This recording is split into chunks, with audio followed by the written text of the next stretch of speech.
Oleh karena itu sering saya beritahukan bahwa hadis yang menyatakan idza sajada ahadukum fala yabruk kama yabrukul ba'ir wal yadha yadayhi qabla rukbatayhi, terjadi waham, kekeliruan. Apabila salah seorang dari kamu sujud, fala yabruk, maka janganlah dia turun kama yabruk al-ba'ir, sebagaimana turunnya onta. Hendaklah dia meletakkan tangan duluan, baru kedua lututnya. Ini wahab, keliru sebagian rawi. Karena bagian pertama dari hadis, janganlah kamu turun seperti turunnya onta, menjelaskan larangan turun seperti turunnya onta. Ma'ruf, onta itu turun pasti depan duluan, bukan belakang. Kalau kita turun tangan duluan, maka pasti menyerupai onta, la syakka fihi, tidak ragu lagi. Oleh karena itu pasti terjadi waham, kekeliruan dari sebagian rawi hadis ini, yang harusnya hendaklah dia meletakkan kedua lututnya terlebih dahulu, baru kedua tangannya. Sebagaimana pernah terjadi kekeliruan, ingat hadis sab'atun yudhilluhumullahu fi dhillihi yawma la dhilla illa dhilluhu. Ada 7 golongan yang Allah subhanahu wa ta'ala naungi, pada hari tidak ada naungan di dalamnya. Salah satunya adalah orang yang bersedekah dengan tangan kanannya, sedangkan tangan kirinya tidak tahu. Ini riwayat Bukhari, benar adanya.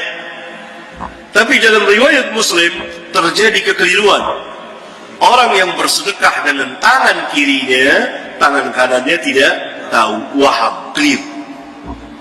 Wajar dalam hadis riwayat Bukhari yang tepat, bersedekah dengan tangan kanan, tangan kiri tidak tahu. Tapi riwayat Muslim, tangan kiri yang bersedekah, tangan kanan tidak tahu. Waham. Ini riwayat Muslim. Riwayat Bukhari lah yang benar, terjadi kekeliruan. Umumnya dari rawi-rawi thiqat, waham itu. Oleh karena itu hadis, apabila sujud salah seorang dari kamu, idza sajada ahadukum fala yabruk kama yabrukul ba'ir, kama yabrukul ba'ir. Janganlah sujud, janganlah turun seperti turunnya onta. Ini bagian pertama sahih, benar. Larangan menyerupai onta turun. Bagaimana onta turun? Itulah yang kita dilarang. Tidak ada pembicaraan bahwa tangan kaki binatang yang berkaki 4 itu, beranggotakan 4 itu, kakinya di depan. Tidak ada pembicaraan itu. Itu yang pertama kali mengangkat adalah Al-Imam At-Tahawi di kitab Mushkilnya. Tapi yang Nabi SAW larang, apabila salah seorang dari kamu sujud, maka jangan dia turun seperti atau sebagaimana turunnya onta. Itu dia inti larangan. Bagaimana turunnya onta? Nah, disitulah kita dilarang. Onta turun depan duluan. Antum pernah lihat onta turun?